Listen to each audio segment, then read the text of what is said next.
This is David Harvey, and you're listening to the Anti-Capitalist Chronicles, a podcast that looks at capitalism through a Marxist lens. This podcast is made possible by Democracy at Work. Welcome to another episode of Anti-Capitalist Chronicles, which is brought to you thanks to the sponsorship and work of Democracy at Work, and I hope that you'll take the opportunity to figure out where they are and find ways to contribute and support this enterprise. I've taken a decision today to talk a little bit about some of the experiences I had in the past and some of the lessons I learned from research and teaching and the like, because I think these may be valuable to you and to people who are kind of fresh on the scene of exactly how to go about things. When I first came to this country in 1969, I came to the city of Baltimore teaching at Johns Hopkins University. Now, a year before I came, there were the urban uprisings of April 1968 in the wake of the assassination of Martin Luther King. And after that, there was a great deal of kind of inquiry going on about why this had happened and what should be done. And this was, of course, at the height of the civil rights movement of that period. And so almost by accident, I became involved in a deep study of housing conditions and how the housing question had contributed to the discontents which were so manifest in the uprisings on the street of April 1968. And it's turned out that there was a research project on the way at Johns Hopkins, and I joined with it. And after a while, I was playing a fairly major role within it because other people had other things to do. And therefore, it fell to me to do quite a lot of the thinking and the writing up. And one of the things that I discovered was that there was a very peculiar problem about even dealing with something apparently as simple as housing. For example, we had the collaboration of some landlords, we had the collaboration of some financial institutions and some collaboration of city officials and federal officials, particularly the FHA. So we had a lot of collaboration from organizations of that kind as we set about answering the question, why is it that housing quality in Baltimore is so appalling, and why is it that somehow or other past attempts to change all of that had failed so miserably. Now, I had arrived from Britain, and to be honest, I was totally shocked when I got to Baltimore to see the kinds of housing conditions that existed in the city. And, of course, the racial discrimination was patent and obvious. There was blockbusting going on. There was all kinds of unrest around the racial question. But behind the racial question, there existed also the class question. And so at that time, I had not read any Marx. I wasn't sort of thinking in those terms. I was thinking rather in terms of sort of reformist bourgeois economism, if you want to call it that, and that was, if you like, my basic approach to what was going on in the Baltimore housing market. But it was a constant theme for me at the time of how come the richest nation on earth at that time could tolerate the appalling living conditions for a large segment of the population of the city. A large segment, not purely black, but for the most part black. And why was there any difficulty of doing anything about it? And I was particularly struck when somebody said to me that there was this area of Baltimore that had gone through a very radical urban renewal in the early 1960s. And I went back and I checked out the press at the time and all kinds of things. And there indeed it was, the minister, or the Secretary of Housing and Urban Development, had come to open up a big project in West Baltimore, which was an urban renewal in a low-income area, black area, and it was being pushed in 1964 and 5 as kind of, if you like, a model that all cities should follow in really dealing with the question of declining housing qualities and appalling standards of living in inner city areas. So, but the thing was that when I looked at these areas, and this is only sort of 8 years later, they were miserably depressed. They were deteriorated. They were falling apart. Everything just looked as bad as everything else.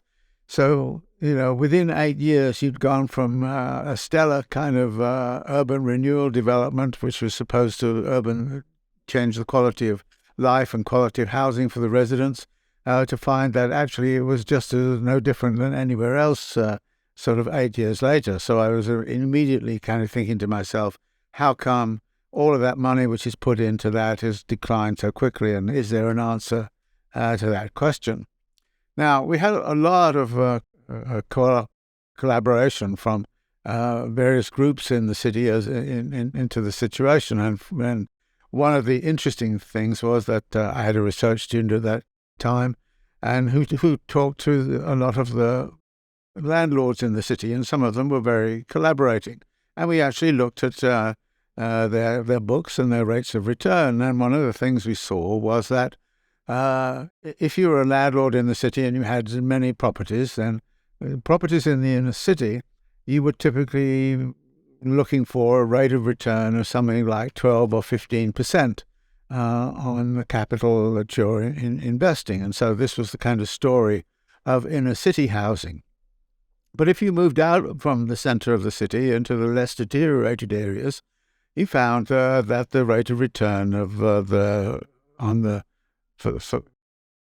investment in urban development and housing, the rate of return was something like 6%. And so I would immediately marched off, and I started saying to the landlords, you're super exploiters of the center of the city, and you're super exploiters of what we then called the black ghetto. You're super exploiting that relative to what you're doing in these other areas, which are sometimes mixed populations and sometimes white neighborhoods. So this is obviously discriminatory and so on. So I was getting sort of very concerned about this, and the landlord said, yeah, but you're not looking at the right thing. And I said, what do you mean you're not looking at the right thing? He said, well, in the areas where we're only going for 6% or so, in those areas, we can get credit and we can get finance.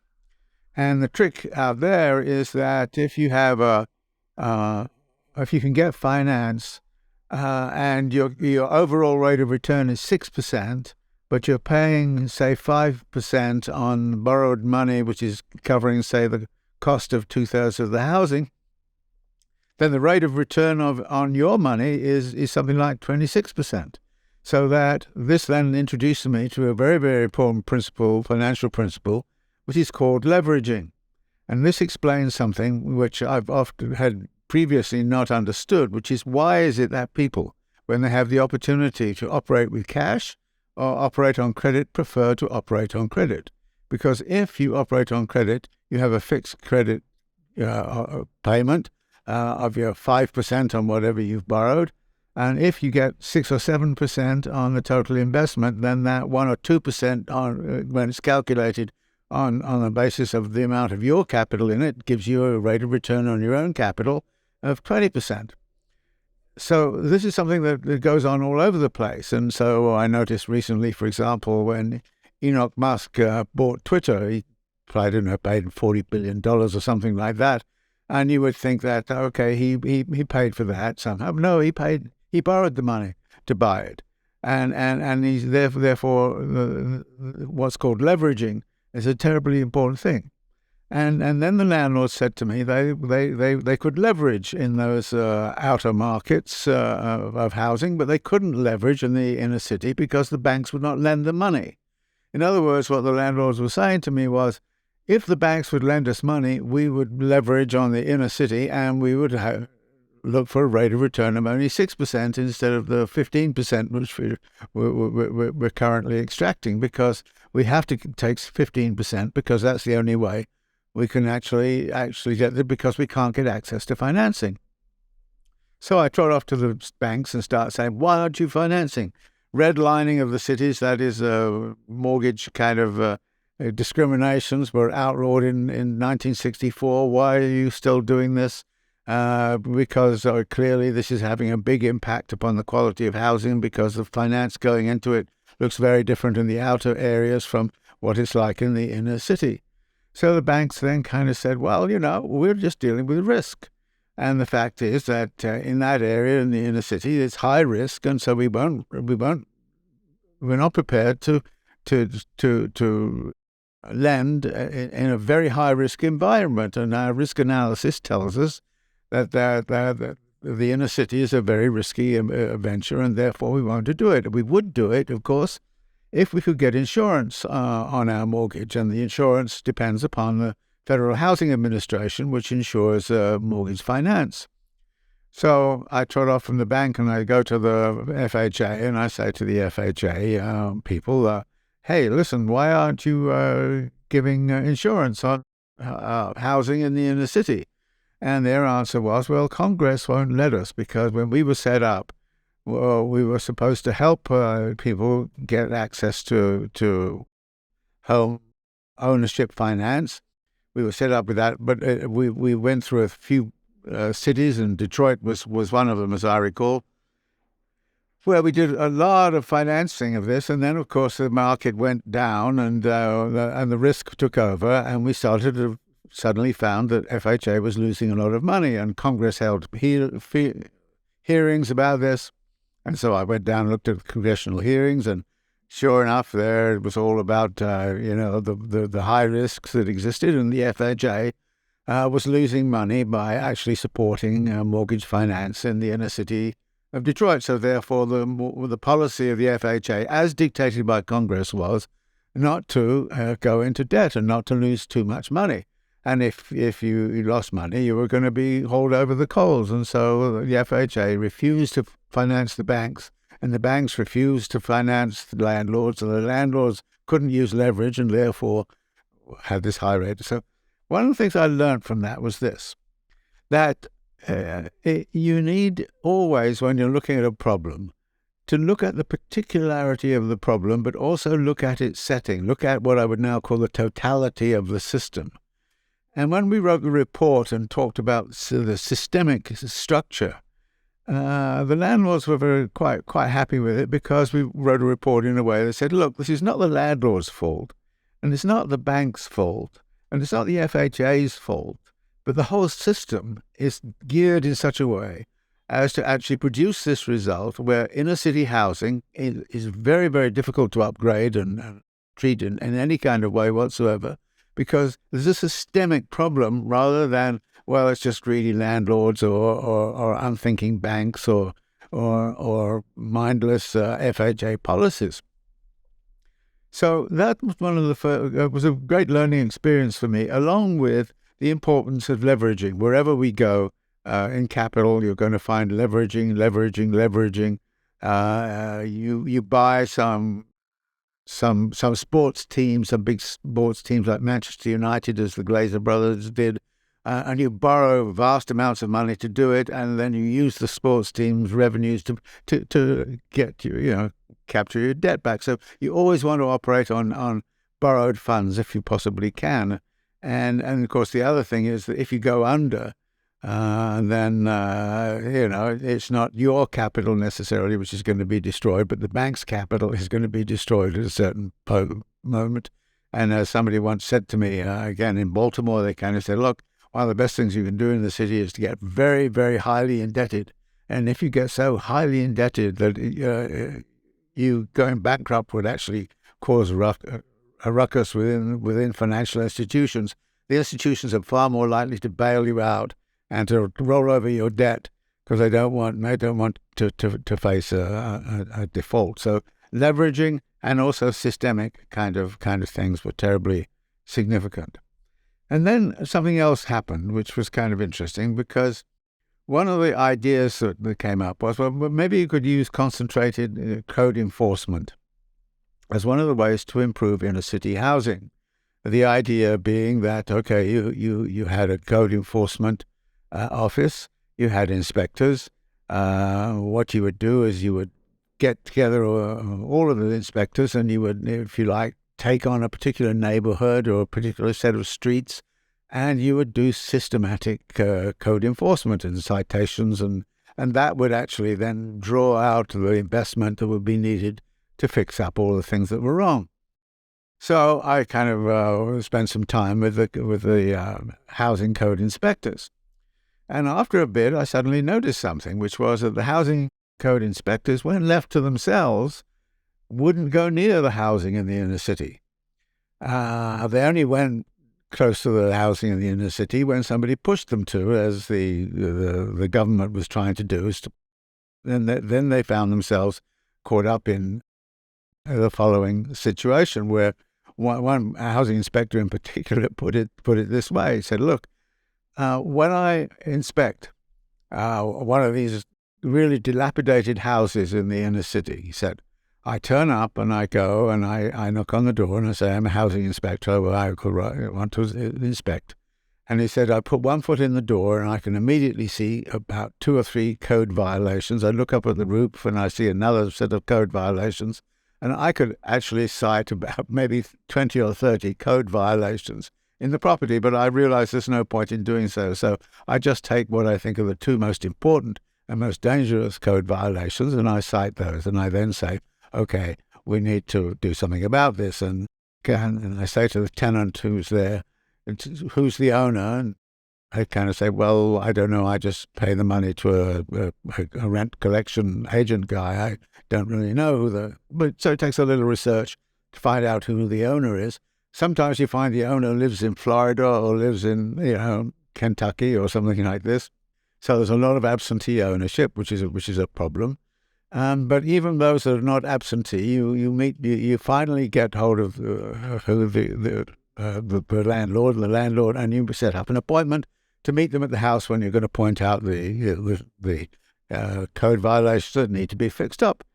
And he said, "I turn up at the house at 8 o'clock or 9 o'clock in the morning on a Thursday, and nobody's there. And I call up the landlord, say, 'Where were you?' 'Oh, I wasn't there. I didn't." And this goes on for about 3 or 4 times. So this usually takes about 4 or 5 weeks till I finally get together with the landlord. And I kind of say, "Look, you got these things to do." And the landlord kind of says, "I don't know if I could do it right now. Can you give me more time? I haven't got the money to do that. That's going to be very expensive." And I kind of say, "Well, I'll give you 2 months to get this sorted out." And after 2 months, I go back and I try to get another appointment. So I spend another few weeks trying to get. So this goes on and on and on. And in the end, nothing happens. And I take the person to housing court. And I take the person to housing court, and they turn up, and the case goes on. And the judge says, "Well, when are you going to do something about this?" And the landlord says, "Well, I'd try to do something if I possibly could, but it's very difficult for me." And the judge says, "Okay, I'll put you on a probation." This is the kind of typical experience you get when you're in the inner city. In other words, you spend a tremendous amount of time, and you're not dealing with the core of the problem at all. You're just dealing with a couple of citations, and it's taking you all of this time, maybe 6 months, sometimes a year, before you can actually get anything to happen. On the other hand, when I'm in those nicer areas where a neighborhood is not bad, I turn up and I kind of say, "Look, there's a violation here," and whoever owns it kind of says, "Oh, well, yeah, we should take care of it." And so when I get out into the middle areas, the grey areas of the city, if you like, I'm no longer in the inner city. Where, there's a kind of a respectable level of home ownership. Neighborhood quality is not that bad. And then people were very, very responsive. So if I am interested in cleaning up mess, I like to work in that neighborhood because I know things will get done. There's no point in me working in the inner city because nothing gets done, even though I spend an enormous amount of time and a lot of resources. And this leads to a very interesting principle, which I formulated at the time, and I still think it's absolutely crucial. And it's one which I think, as an audience, you might want to think how often this happens. And the principle is very simple: is that social policies and the like are far more effective where they're least needed, and least effective where they're most needed. And that's a class principle, almost, lying there, which kind of says, our society is orchestrated around a fact. And that explains something to me about what had happened in those areas of Baltimore, where there had been this urban renewal. All of this money had been poured into this part of Baltimore to try to restructure things and rebuild things and make little pocket parks and all kinds of things like that. And you find it all goes back to total deterioration because the population there was not able to have the kind of resources and the money which allowed them to actually pay a reasonable rent. And a reasonable rent would cover the reasonable reproduction and maintenance of reasonable housing quality. And in other words, the inequalities which are embedded in the market cannot be cured by dealing by these events like concentrated code enforcement, specific neighborhood reorganization and realization. And even when specific organization gets there, a very important principle comes out of that, which is the Engels principle. So Engels was kind of saying, how does the bourgeoisie approach its housing problems? Well, it approaches it by moving them around. So the other principle which I learned in the Baltimore housing market is the principle of moving it around. That if you've got a huge impoverished population, you may take a particular area and gentrify it, but you'll find that the impoverished population is no longer living there. A new class of people has moved in and occupied it, and so the neighborhood is improved, but it's not improved for the people who are living there. The people who are living there have been moved out, and have gone somewhere else. So these are the sorts of principles that you find, and one of the things then it immediately says, and was one of the things that really turned me on when I started reading Marx, was the recognition that you're dealing with a system.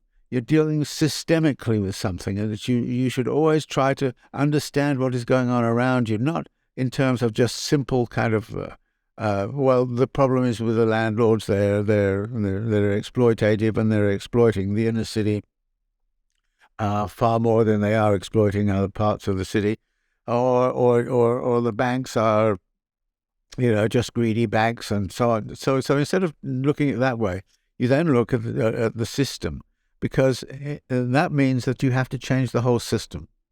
And you have to also change the basic input into the system. And the basic input into the system, I was kind of very soon to discover after thinking about this and working with this just a little bit in the early 1970s, what it was simply a class configuration. And the class configuration was about who has the money to support themselves in adequate housing, and can they do it through the market? And the answer there is that at least 50% of the population in Baltimore at that time, and I would say the same is true of New York City today, and also true of any major city in the United States today, that about 40 or 50% of the population is not in a position to afford adequate housing provision